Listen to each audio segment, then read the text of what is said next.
Les spectacles dans les écoles se suivent et ne se ressemblent pas. Cette fois, place au théâtre avec l'école primaire de la ville basse. Au programme, 3 pièces différentes. La première, intitulée Le meilleur des métiers, raconte l'histoire d'enfants pressés d'être des adultes. Vous en faites une tête. Oh, rien, on s'est tellement fait gronder, c'est tout. C'est terrible. On ne peut jamais jouer tranquillement. C'est bien vrai. Dès qu'on commence un jeu intéressant, maman intervient et c'est fini. Elle dit qu'on exagère, qu'on doit arrêter de faire les filles, qu'on agit comme des gosses irresponsables. Ah, si seulement une bonne fée pouvait nous transformer en grandes personnes. Voyons, tu sais bien que les fées n'existent pas.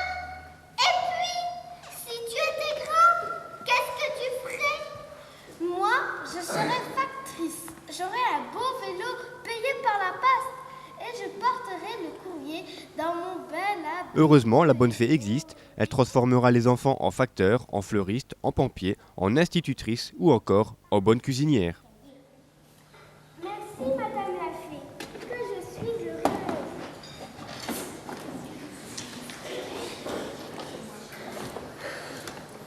Youpi! Quel délicieux gâteau! C'est une excellente pâtissière. C'est déjà le 5e gâteau que je mange. Il faut que je m'arrête si je ne veux pas être malade. Mais c'est tellement bon. Avez-vous entendu? Je suis bien contente. J'avais tellement peur de décevoir. Faire des gâteaux, c'est formidable. J'en ferai toute ma vie. Aïe! Encore une épine. Mais qu'est-ce qu'elles ont ces fleurs à me piquer comme cela?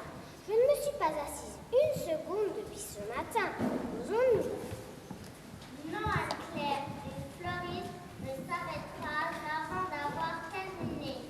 Pour avoir de jolies fleurs, il faut couper les tiges, les placer dans l'eau, changer souvent l'eau, laver les seaux. Allons, laisse-toi un peu de courage. D'accord, je continue. Mais j'ai les pieds trempés, les doigts meurtris et le dos cassé. Ah, quel métier. Monter, redescendre. Je suis mort de fatigue. Reposons-nous. Non, Nicolas. Monter, vous ne savez pas avant d'avoir terminé. Écoute, quelqu'un crie au feu. Au feu! Les pauvres gens ont besoin de toi.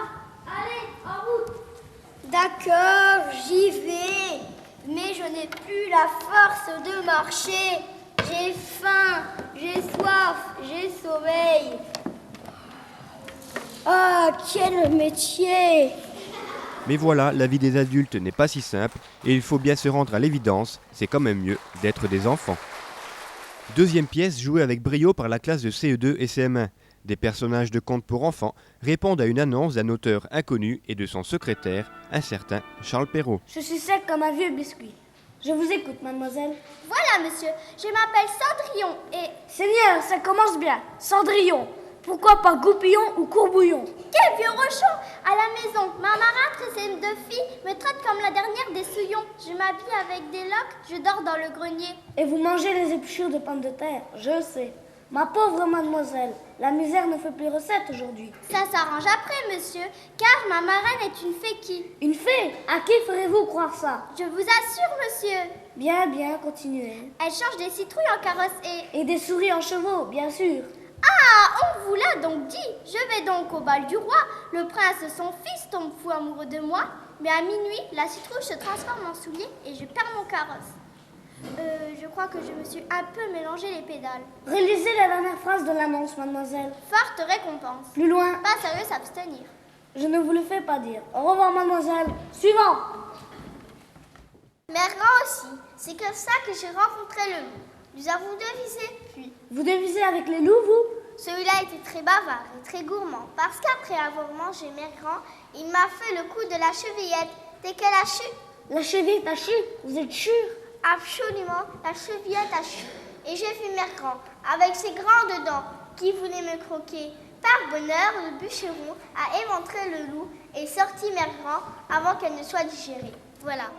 Troisième et dernière pièce, le baiser. Sur un plateau de cinéma, les deux acteurs principaux ont bien du mal à jouer la scène 4, qui n'est autre que la scène du baiser.